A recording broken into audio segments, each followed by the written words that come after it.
แบบนี้เขาต้อนรับเข้าสู่รายการดวงใจแม่สบายดีแม่นี่สบายดีแม่ดีเป็นไหนวันนี้แดงสดใสดีเขาสองคนบ่แดงบ่ได้เนาะเพราะว่าวันนี้แขกรับเชิญของเขาเขาแพงเหลือให้บ่ได้นะเขาต้องใส่มาคุมเหมือนเราเลยนะต้องมีโฟกัสหน่อยนึงเนาะเพราะว่ามื้อนี้นี่ผู้ที่ว่าสิมาแลกเปลี่ยนประสบการณ์มาโอ้มาลมมาเล่าสู่กันฟังในรายการของพวกเราแสดงถึงความหักความผูกพันและการเลี้ยงลูกมื้อนี้แม่ลูก8และที่สำคัญนะลูกของเพิ่นนั่นนอบธรรมดาเป็นราชินีเพลงลูกทุ่งเจ้าสายญาแอลกิวอีแอลกิวทุกคนเลยบ่ร้องเป็นเสียงพอดีแหละแอลกิวเมกิโนนะแบบสาวเมฆขลานั่นเองแล้วจะมีการหลายคนบอกเมฆขลาได้ลูกแล้วหวานแล้วจังไหนมันเป็นยังสั้นแต่ว่าเขาจะมาย้อนถึงแม่ของเพื่อนเนาะแม่แล้วผู้ที่ว่าเป็นฟังเบิ่งแยงเรียกดูขึ้นมาว่าเป็นจังไหนเรียกลูกจังไหนให้ลูกได้เป็นดาราให้ลูกได้เป็นนักร้องเป็นราชินีเพลงลูกทุ่งเป็นพิธีกรนี่จะซีนอดหรือว่ามาคาโลงหรือว่าพูดว่าแล้วแม่ชัวร์เป็นเพลงห้องเพลงโมนี่เพิ่นมีแววแต่น้อยอยู่บ่แม่แล้วเอาหยังให้กันกินเบิ่งแยงกับจังได๋มันจะต้องดูแลรักษาอย่างกันมาตั้งแต่เล็กแต่น้อยแต่อ้อนแต่ออกขึ้นมาคุณได้ฟังกันแล้วใดจึงมีการกล้าแสดงออกหรือแบบใดแววขึ้นมาเพื่อตัวมันเองบ่ต้องติดตามได้สำหรับผู้ใดที่ว่ามีความคิดอยากให้ลูกเป็นนักร้องหรือว่าเป็นศิลปินต่างๆต้องได้ติดตามได้เจ้าแม่นแล้วเนาะแต่ว่าในระยะของวิชาการของพวกเขาเนาะในมื้อนี้เนาะฮู้ไว้ดีกว่านี่ก็ถือได้เลยว่าเป็นอีกประสบการณ์นึงที่หลายคนนั้นแม่นบ่แม่นเพราะว่าหยังเกิดลูกเองบ่ได้เกิดโฮงหมอมีหว่าแบบนี้มีเนาะสมัยก่อนเมื่อก่อนคือพ่อแม่ลูกป้าเอาที่พักสมอยู่ในตอนนี้ก็สิโอ้พอคิดออกว่าเมื่อก่อนเธอเป็นแนวนั้นแหละแม่แล้วเขามาเบิ่งอีกใส่กับยุคสมัยปัจจุบันนี้มาฟังหมอเพิ่นเว้าลงเบิ่งว่าถ้าหากว่าในปัจจุบันนี้เขาจะเฮ็ดจังซั่นปฏิบัติแนวนั้นจะยังได้หรือบ่หรือว่าจะมีวิธีการแนวใดปรับเปลี่ยนแนวใดนะดีบ่ดีคือจังไดเนาะต้องติดตามเจ้าแน่นอนกันอยู่แล้วเนาะเอาล่ะเขาโบราณทราบเพิ่นใจฮ้อนเพราะว่าแขกรับเชิญของเขาคนนี้นี่นะโอ้ยเพิ่นมีเรื่องเราหลายว่าซั่นหลายอีหลีท่านผู้ชมหลายแท้หลายว่าก็คือจะมาเบิ่งเพิ่นนั่นแหละกว่าจะมาปัจจุบันนี้กว่าจะมาจุดนี้ต้องผ่านอย่างมาหลายเลยเจ้าแล้วก็เพิ่นจะผ่านมาหลายเลยแล้วแม่เพิ่นเด้ที่เลี้ยงลูกได้8คนนั้นจะผ่านอย่างมาแน่จะให้ประสบการณ์อย่างเขาได้แน่ไปพบกับแขกรับเชิญของพวกเราเลยดีกว่าไอ้นี่เจ้าไปเลยทำแก้มอายทำอายเอาเมียหมอลำบ่ยานลูกอายกำบ่น้อง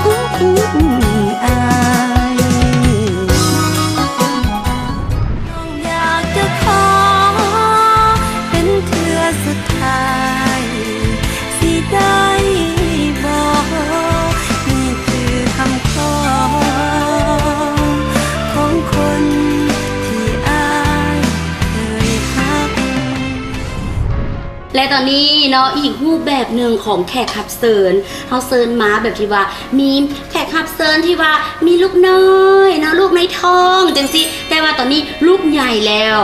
ลูกเป็นเอิ้นได้ว่าราชินีเพลงลูกทุ่งบ้านนา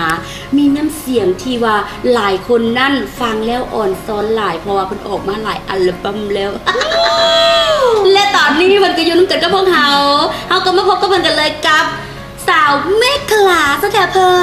นสบายดี สบายดี อ๋อไปสิลำมาแล้ว เป็นมาพ่อแม่ใด เจ้า อีเมได้ดีใด อีแม่ได้นี่ได้ เมียใด เนาะ คนที่จะเป็นคนนะเขาได้เอาเรา แม่ เขาสัมภาษณ์อีเมพี่ แล้วบังเอิญอีเมเพิ่นว่ามีลูกเป็นนักห้อง เจ้า ได้อีเมกมา มีลูกที่ว่าเป็น เอาแต่ว่าจังได๋ อ้าวเจ้าจะถามไปถึงกันสิ่งที่ว่าข้องใจในเบื้องนั่น มาเอาตอนนี้สะก่อนเนาะแม่นี่นะดวงใจแม่นะแม่เป็นเลี้ยงลูกมานะเป็นบุคคลในสังคมบุคคลที่โดดเด่นแบบนี้มีผลงานหลากหลาย แล้วก็มีการประกอบส่วนกับสังคมไม่ว่าจะเป็นการช่วยเหลือสังคม หรือว่าผลงานเพลงต่างๆ แบบนี้เพิ่นเลี้ยงลูกปลูกฝังจิตใจลูกมาได้จังใดจึงเกิดได้ไงมาผู้งามทั้งใบหน้าและจิตใจ เจ้าใจคอยหาที่พันเด้อ แม่นี่ลูกบ่ดีอีแม่ก็เอาแต่เน็ตดี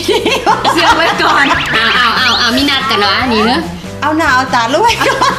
ให้สมเขาคนโฆษณาไปเลย ให้สมกับว่าลูกนี่เป็นตัวอย่างแม่สิเว้าอย่างนั้นก็คิดว่าลูกเป็นตัวอย่าง โดย เอาไว้อีแม่บ่มีการนัดหมายแม่ บ่ หัน มี พอมื้อนี้เฮาสิมาจอบใจ ลูก โดยแมนอีแม่ขออนุญาตห้องว่าเมนอย่างนี้แม่ แม่อาลี แม่อาลี เอาชื่อเต็มๆของแม่เลยซะ นี่แหละ แม่อาลี แม่อาลีอีแม่มีลูกจะคนแม่ 8 คน 8 คนแม่เป็นคนที ที่ คนที่3แล้วแม่เป็นคนที่3บอกอีแม่ตอนยังน้อยนี่แม่ก็เคยฮู้บอกว่าเห็นแววอย่างบอกว่าเราเป็นนักห้องอย่างสิว่าเราสิได้เป็นนักห้องไงมาเนี่ยเรามีแววอย่างตอนยังน้อยนี่แม่ 3เป็นนักห้องให้เจง ห้องให้เจง โอ้ เออ ห้องไห่เก่งโอ้8คนนี่มีแบบว่าซึมกันเบื้องหน้าเบื้องหลังมาเนาะ อืม ว่าแม่นี่นะเป็นแม่สมัยก่อนเนาะมีลูกมาใหญ่เป็นสาวขนาดนี้แล้ว สมัยก่อนที่เพิ่นแล้วออกเกิดนะบ่ได้เป็นเกิดอยู่ห้องหมอทั่วไปคือพวกเขาเกิด แบบแล้ว เนาะ เพิ่นก็จะ เป็น มีหมอ แม่เจ้ามีลูกหลายคนมีลูกถึง8คนแต่ว่าเพิ่นเกิดเองอยู่บ้าน เกิดได้แนวใดเนาะเราต้องมาค้นหาคำตอบนํกันกับเปิ้น เพิ่นมีหมอประจำบ้าน บ่ ค่อยหากับฮู้มื้อนี้แหละเพราะว่าสิมาสัมภาษณ์มื้อนี้ล้มกับเพิ่น เป็นหมอตำแยคือสมัยบูฮานเพิ่นมีสมัยตะกี้สิ แม่นบ่แม่ หรือว่าอันนี้เป็นแบบหมออยู่สุขศาลาอย่าง อันนี้ธรรมดาหมอตำแยเป็นผู้หญิงแม่นบ่ อืม แต่อันนี้หมอประจำบ้านของเพิ่นผู้ชาย หมอผู้ชาย พ่อของเพิ่นเอง พอ เป็นพ่อตู้ เป็นพ่อตู้ แม่นแล้วพ่อตู้เพิ่นแบบป ตุ๊ ระ ก มาณ ฟ้องสื่อเพิ่น ตู้ฟอง ตู้ฟอง ฟอง เดี๋ยวพระเจ้าเจ็บเป็นแล้วไปหาเพิ่นสักวันสัญญาณให้ อ๋อ แล้วเฮาว่าคันเจ็บท้องแล้วเป็นไปหาเพิ่นหัน อืม โอ้ เอาลงกับเพิ่น ตั้งแต่ผู้ทำอิฐเลยแมันบอก ผู้ทำอีทันหมอจำแยผู้หญิง โอ้ แต่เพิ่นก็ได้ซอยคือกัน โอ้ เป็นผู้คุ้ม ไปนํกันเพ แล้ว ราะว่า แล้วลูกเด็กใคร เพิ่นสักวันสัญญาอันนี้แหละหมอจำแยหันบ่อยู่ก็เลยหาประตูหันเลย นี่ ดีพอตู้เป็นหมอตำแยให้ แม่นเกิดมาแล้ว นอกจากเป็นหมอตำแยให้แล้วพ่อตู้เขาเป็นได้หลายอย่างนี่เป็นฮอดผู้ใส่ซื้อให้ ตั้งซื้อให้อีก อันธรรมดานี่ลูกแต่ละคน8คนแม่นบ่เขาจะต้องมีซื้อเลี้ยงกันลงมาบ่ซื้อนั่นซื้อนี่แต่ให้เฮือนข่อยหันหน้าตาบ่คือกัน อืม ซื้อก็ไปคนละแนว ต้องซื้อข้องจองกัน แม่น อืม แต่อันนี้พ่อตู้ข่อย เพิ่นเอา เราจะเอา วันเกิดมาแล้วก็มาจัดใส่ วันเดือนปีเกิดมาแล้วเอามาเรียงสระพยัญชนะแล้วก็เพิ่นบวกให้ตะกี้ฮู้บ่ซื้อข่อยเป็นหยังข่อยเกิดมาติมีหลายซื้อขนาดเลย เอามาทำอิฐปุ๊บซื้อพอตู้ว่าเกิดวันพฤหัสเดือน9ปีลิงจังซี่บอกแป้งจังซี่นะเพิ่นก็มาบวกมาสมมาคูณมาหารออกมาวันเดือนปีเกิดยังออกมาเป็นมะไรพร เฮงกว่าคณิตศาสตร์คุณเนี่ยเนาะเพิ่นมาบวก ยังหวา โอ้ยกกำลังสองกำลังสามอี จั ก บ บ่ พร5อีกอะไรอีก แล้วไม่ได้ออกมาเป็นมะไรพร อืม ใหญ่ไม่ได้หน่อยหนึงเพิ่นว่ามะนี่คือว่าบ่คักปานใดคือแบบคือบูฮานคือจะถือเนาะคือเป็นคำที่อะธรรมบ่อีหยังจังอย่างเพิ่นเลยเปลี่ยนเป็นวิไลพร วิไลพรให้อีก วิไลพรมา ชื่อที่สองแล้ววิไล ซื้อ พร ที่ส สิ อง นะ บ้านนี้ซื้อที่สามมาห้องเพลง อืม มาห้องเพลงละพอดีอาจารย์แต่งเพลงเพิ่นมาเห็นปุ๊บ นางเมฆขลาว่าซั่นฟังหยังเจ้าหันนางเมฆขลา อ้อ อาจารย์อนุสิทธิ์บอกว่าบ่เฮาซื้อพรบ่เจ้าหันซื้อเมฆขลาแล้วก็เลยได้ใส่ซื้อนั่นแล้วก็ชีวิตเฮาจะแตกต่างไปเลย แล้วก็ได้ไปเปลี่ยนอยู่นะเพราะว่าทางบริษัทใครไปเปลี่ยนเลยเพราะว่าเวลาแลกหนังสือไปต่างประเทศหรือหยังมันง่ายประมาณนี้ ได้มาเปลี่ยนเป็นเมฆขลา นั่นคือจุดเริ่มต้นของการใช้ซื้อเมฆขลาคือ แม่น มีอาจารย์แต่งเพลงมาเห็นปุ๊บแล้วเพิ่นเห็นแววบ่ฮู้ว่าเพิ่นเบิ่งหยังจังได๋ แม่นแล้ว แต่เพิ่นฮ้องปุ๊บเลยว่าเจ้าของเป็นเมฆขลา แม่นแล้วเพิ่นก็บ่เคยห้องซื้อเฮาว่าพรจักเทื่อเพิ่นก็ห้องเห็นปุ๊บมื้อนั้นซื้อเมฆขลาแล้วเพิ่นทุกมื้อนี่เพิ่นก็ห้องเมฆขลา ก็เลยกลายเป็นเมฆขลาฮอดทุก แม่ มื้อน นี้ ต้องถามอีแม่ก่อน จุด ว่า เริ่ม ที่ เป็น พาของจุดเริ่มต้น จุดเกิดของเจ้าซะ จุดแจ้งเกิด แม่ล่ะต้องมาจุดท้าปุ้ยนี่นะแตกต่างจากคนอื่นแล้วได้บ่แม่ ธรรมดาคือกันหมด กินได้มากกินอย่างคือเสียงดีแท้สนิทเพิ่น กินได้หมดบ่มีแพ้ บ่แพ้โอ้ เขาบอกแล้วว่าแม่ข่อยได้เมดง่ายเมด กิน ข่อย ได้ ถาม หมด อีหยัง เลยบ่ ปรึกษาหยังบ่ได้เลยแล้วว่าง่ายเมด ตอนเกิด คน นี่ ละ เด้ ง่าย ตอน ๆนะ เกิดนี่ก็ว่าเป็นตัวปวดท้องธรรมดาเข้าห้องน้ำเที่ยวเข้าบัดนี้คือสิบ่แม่นเจ็บท้องเข้าห้องน้ำแล้วนี่แหละจับตาเขาอ้อมก็ผัวพากันไปหาประตู โอ้ ย่างตามย่างเวิงๆไปรู้ได้คนคือว่าสิเจ็บท้องหรือย่างไปรู้เนาะ ยาหิวกระตาพระอ้อมไปไปฮอดประตูกับลูกม่านดังไฟต้มเข็มสักอย่างบ่ทันพดเทื่อออกแล้ว นี่เห็นบ่ ง่าย ประตูก็มาทำก้อนเลยเอามาตัดใส่แห่ใส่บือให้ อ๋อดีเนาะ ออกแล้วก็เอิ้น3ล้อมา อ๋อ ขี่3ล้อเมื่อเงินแต่เช้าออกกลางคืน ง่ายบ่ มันออกไปเขาจะว่าพวกเจ้ามาแต่ใส่แต่เช้าแท้ไปเกิดลูก มันต้องนอนกลางคืนมันต้องนอนอ้างแคมจังไหนเลย จะว่า มา เกิดลูกอยู่ไสก็แล้วไปห้องหมอบ่ไปงานประตู เป็นคุณพ่อเพิ่นเอง แล้วต้องถามความรู้สึกอีแม่ว่าตอนนั้นน่ะโอ้จะแม่นขี้ให้คือบอกว่าลูกคนนี้สิมาเป็นนักห้องแบบนี้ บ่ได้ขึ้นแล้วแต่แม่ยังร้องเพลงบ่เป็น แท้ๆนี่ได้ แม่ข่อยห้องเพลงก็บ่เป็นฟ้อนระวงบ่ถูกจังหวะ พ่อหันร้องเพลงกับเจง มักม่วน โอ้ได้เนี่ยพ่อ เนี่ยครับ โอ้ไปทาง เบิ่ง นั้น แต่เบิ่งหน้าเนี่ยเบิ่งหน้าข่อยกับหน้าแม่คือกันบ่ บ่แต่ว่าไปคือพ่อเป็นบ่ แม่นแล้วทั้งพ่อเลย อ่า อันนี้ทั้งแม่นี่จะเป็นน้องชายแล้วก็เอื้อยหน้าคือแม่แต่หุ่นคือพ่อแต่ข่อยนี่ข่อยได้แม่ข่อยหุ่นแม่ข่อยตอนลูก7คนข่อยยังจื้อได้ว่าแม่ข่อยยังหุ่นเซ็กซี่ป๊อดติโตมาออกลูกผู้ที่8นี่แล้วเราเฮ็ดหมันแล้วท้องจะใหญ่ขึ้นนะ โอ้ ประมาณนี้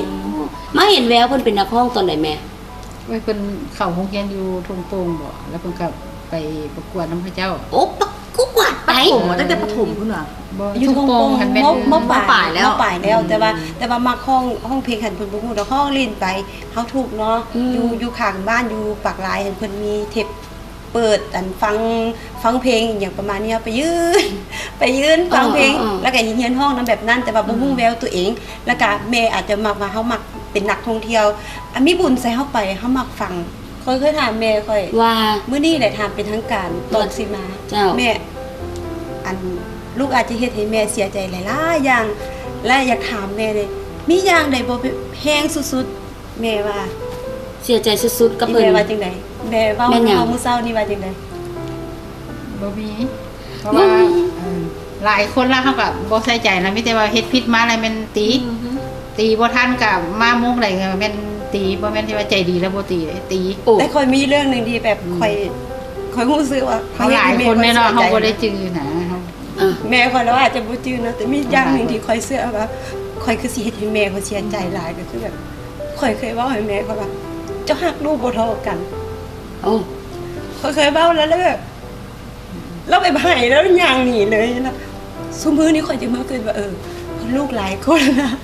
ลูกหลายคนละคอยเป็นคนที่ขี้ดื้อคนหมู่บูฟังความหมู่ล่ะอาจจะแม่นที่แบบเพิ่นฮักบ่เท่ากันแต่เพิ่นก็ยังเถียงค่ะว่าเพิ่นฮักคือกัน เพิ่นยังเถียงว่าเพิ่นก็ฮักเท่ากันนะแต่ว่าเดี๋ยวนี้เขาเข้าใจแล้วว่า คือเขามีน้องหลายคนเขายังมีผู้ที่เขาฮักหลายและฮักน้อยย้อนฟังความบ่ฟังความแล้วสมมือนี้ข่อยฮู้เองว่าเพิ่นอาจจะย้อนเขาเป็นแบบนั้นหนึ่งข่อยเป็นคนดื้อมักเถียงความบ่มักฟังความอีหลีอันนี้ข่อยยอมรับแต่ว่าในจุดไหนๆคือแบบสิ่งที่คือข่อยถามแล้วมื้อเช้านี้แล้วก็บอกว่าข่อยบ่ได้เฮ็ดอย่างนี้เราเสียใจอย่างไร เพราะว่า จริงเยอะ นั่น ค่ะ ก็ ว่า คือ แม่นบ่ฮักเขาฮักคนนั้นบ่ได้ไปว่าตัวเองถึงให้เนาะไปเที่ยวไปหยังสินะ โอ้ย คันว่าไปเล่นน้ำว่าไปบุญก็ไปถ่ายรูปแล้วก็บ่มีเงินให้เขาแบบนี้ แม่เราไปเห็นเอาเขาเขียนป้ายไว้อ้าวลูกกูแท้ว่าซั่นเขียนว่าบ่มีเงินอย่าถ่ายบ่ไปเอาเด้ซะนะไปถ่ายเขาจะไปเลาะถ่ายน้ำมันยามบุญเนาะ เจ้า ไปแล้วเพิ่นไปถ่ายแล้วบัดนี้ไปกับหมู่สองคนหน้าเดียวกันนั่นล่ะหมู่คนนึงก็ได้ถ่ายแล้วเขาก็ไปป้ายไว้เฮือนเขาเนาะให้ยามเจ้าไปเอามันบ่ เจ้า แล้วบ่ไปเอาเขาก็เขียนมาคันนั้นบ่มีเงินอย่าถ่ายเด้อแม่นลูกเจ้าของโอ้ยความเพิ่นนั่นบ่ญาติหั่นนะ ไปลิ้นไปเที่ยวลักไปลิ้นตอนยังน้อยตอนประมาณ10ปลายปี ตอนอยู่ประถมมาลักไปเที่ยวปีนเขาเงินอ้ายเอื้อยน้องข่อยบ่มีไผเป็น ก็ย่านเลยย่าน มีแต่คนคนเดียว กลัวหมู่ แล้วผู้หญิงอีกได้แล้วเป็นผู้หญิง เป็นผู้หญิงอีกผู้บอกเพิ่นสิตีว่าจังไดไม่แซ่ยังบ่ลงฮอดตัวนะลาบแล้ว ยอมมือนบเลย อย่าลาบแล้ว ลาบแล้ว ความเขา ลาบแล้ว แต่บ่พอ3-4 มื้อค่อยไปคือเก่าต้นน้ำมือกันน้ำของมีทั้งเหนือมันจะแคบนิดน้อยนึงแต่ว่าย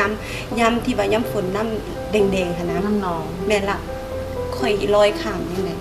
เขามาคือถ้าค่อยเป็นแม่ในตอนนั้นที่ลูกเป็นอยู่นี่ ความ นะ รู้สึกคอยสิเป็นจังได๋ แม่นค่อยเฮ็ดให้พ่อแม่ค่อยทุกข์ใจหลายมาเฮาจนนี้แล้ว หวน ค่อย คื คิ น ด มาเนาะ แม่นละค่อยคิดว่าแบบคือพี่ลึกแท้ แต่นี่แหละหัวใจของความเป็นแม่บอกว่าลูกสิไปเฮ็ดผิดขี้ดื้อทุกสิ่งทุกอย่างที่คัดใจเนาะเพิ่นนี่นะบ่เคยเก็บมาใส่ใจ และบ่เคยลืบคำว่าลูก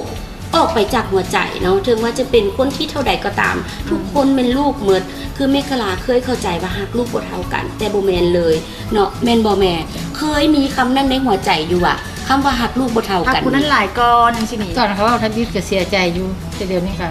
แค่ไป คิดว่าลูกนางน้อยลูกบ่ฮู้เนาะ เขาบ่ฮู้เขาก็เว้า แต่หักทุกคนเท่ากัน เท่ากัน หักหลาย บ่เท่า ไม่ว่าคือเขามีซุมนี้อยู่บ่ล่ะเขาสิออกมาอีกเขาว่าสิฮักได้บ่นะ เกิดมาก็ฮักคือกัน กะหักคือกันเพอจังได๋ก็ต้องเป็นลูก ฮักคือกันฮักบ่เท่ากัน เนาะส่วนนี้ถือว่าเป็นรายการที่อาจจะเปลี่ยนจากเทปที่ผ่านๆมาแน่เพราะนี่พอเมื่อก่อนอาจจะพบพ่อกับแม่ยังสาวแม่มารบอยแต่ว่าครั้งนี้เป็นแม่เอิ้นว่าชีเกิดลูกขึ้นมาแล้วลูกเพิ่นประสบผลสำเร็จในวงการบ้านเฮาก็คือเป็นศิลปินเป็นราชินีลูกทุ่งเป็นสายญาที่ฮู้กันทั่วบ้านทั่วเมืองเมฆขลาแอลกิวแมงจีนูนอย่างจังซี่ เจ้าแม่นแล้วเนาะ เป็นจังไดท่านผู้ชมหลังจากที่ได้รับชมเรื่องราวดีๆของสองแม่ลูกนักห้องสาวเมขลาซึ่งว่าก็มีทั้งความมวลเฮฮาและน้ำตาซึ้งไปพร้อมๆกันเลย แต่ว่าในระยะต่อไป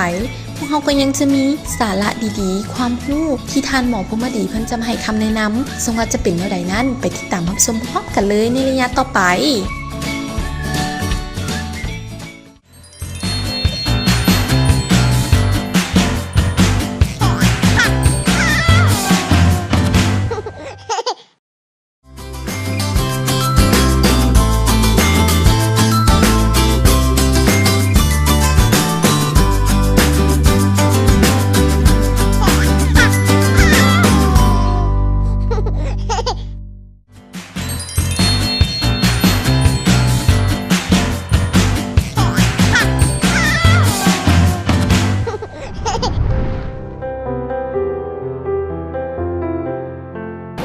สบายดีครั้งหนึ่ง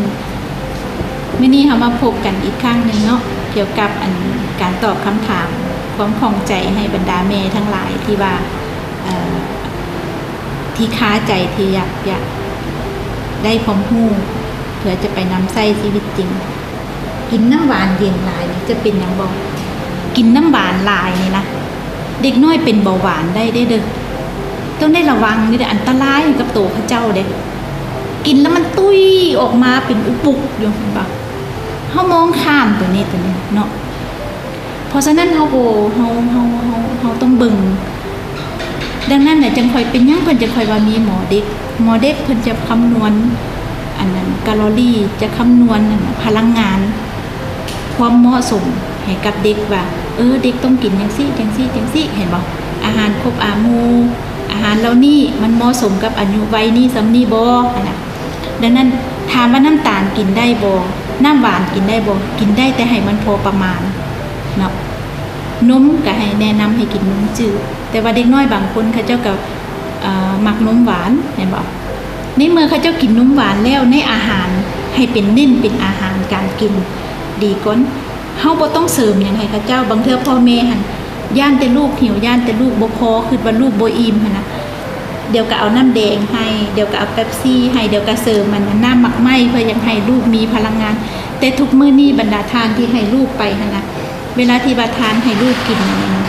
หมอคิดว่าคงจะครบถ้วนแล้วเพราะว่าสมัยตะกี้หั่นก็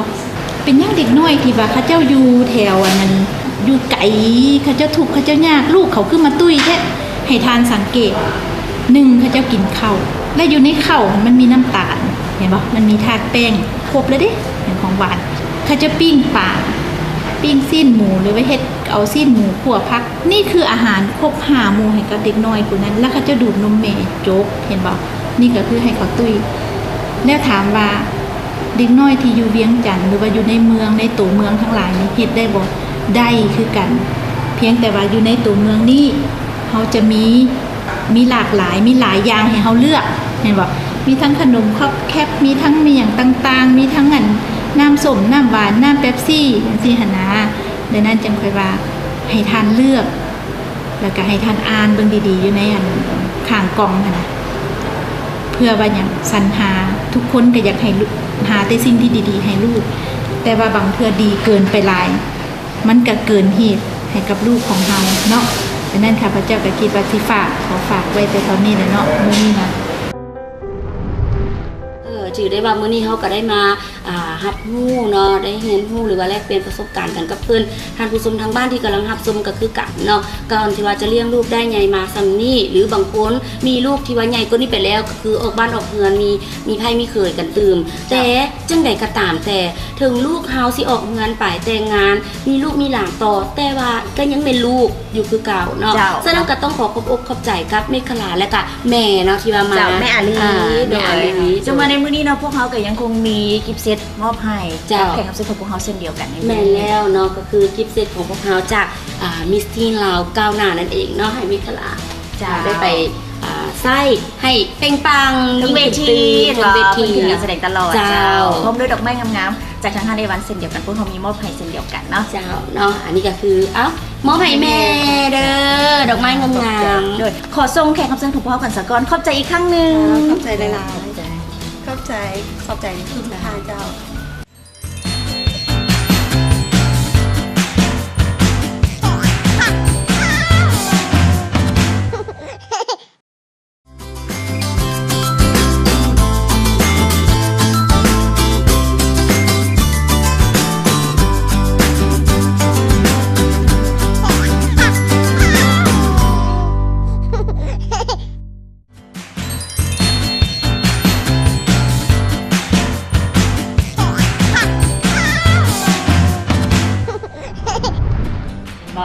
รายการพวกเขาก็เลยกลายเป็นรายการดราม่าเลยทราบซึ่งอีหลีแม่รู้สึกแบบว่าน้ำตาซึมเขาจะนั่งเบิ้งดีๆได้ก็เบิ้งไปเบิ้งมาน้ำตาไหลมันมาเองพวกมาเป็นเพราะมันจะมาเองตัวมันว่าต่อไหนคนเลยมันต่างใจเพราะเขาก็มีความคือนั่นคือการเขาเคยมีคำว่าเรียนนั่นคือการนะแล้วมาถึงจุดนี้เขาก็เลยรู้สึกว่าในน้องแต่แม่เขาก็ต้องเป็นอย่างนั้นแล้วมันต่างใจเขาละเนาะผู้ชายชีวาก็เลยกลายเป็นรายการดราม่าไปได้โตเลยน้ำตาไหลออกมาเนี่ยเดี๋ยวหูมือแต่ไม่เป็นความจริงที่ว่าคนผู้เป็นลูกกันนะเมื่อที่ว่าถามคำถามแบบนั้นกับเมย์ไปแล้วเนาะแล้วก็กลายเป็นเป้วใจที่ว่าเก็บมาไว้จนเท่าทุกมือนี่จนยายยังมีเป้วใจอยู่ว่าโอ๊ยตอนนั้นคอยโบนาถามคำถามนั้นกับเมย์ไปเลยเมื่อที่ได้หู้ว่าคำว่าเมย์และลูกนะสั่งตาบ่ได้ลูก8คนหรือลูก10คนหรือมีแต่ลูก2คนกะสังสาบ่ได้ดอกว่าสิหักใครหลายหักใครน้อยเพราะนั่นคือความหักลูก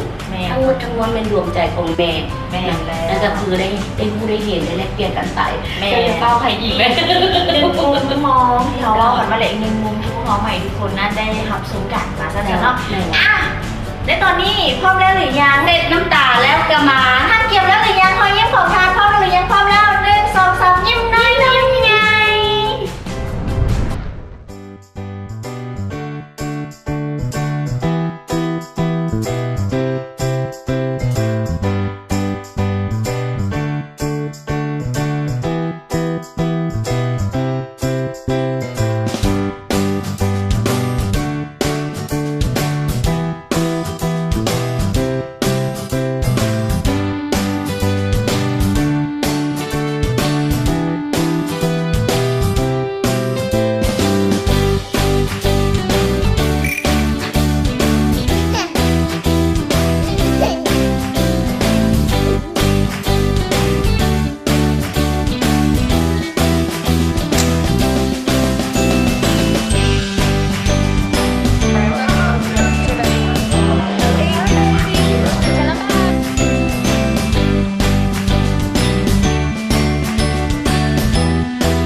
แบบว่าเขาต้องมีความสุขทุกๆวันอาทิตย์แบบนี้เนาะแบบว่ากุ๊กกิ๊กน่ะบางเทื่อกับตาอีตนเนาะแบบว่าบางเทื่อคือผู้ใหญ่แบบว่าโอ้ยตั้งใจเฮ็ดให้กับเจ้าแบบบ้านอันหัวขึ้นมาบอกหรือว่าตั้งใจเฮ็ดให้มันเป็นมีความหนาหาแบบนั้นขึ้นมาแต่ที่จริงแล้วบ่เนาะอาจจะมีอีหยังที่ว่าก่อให้เกิด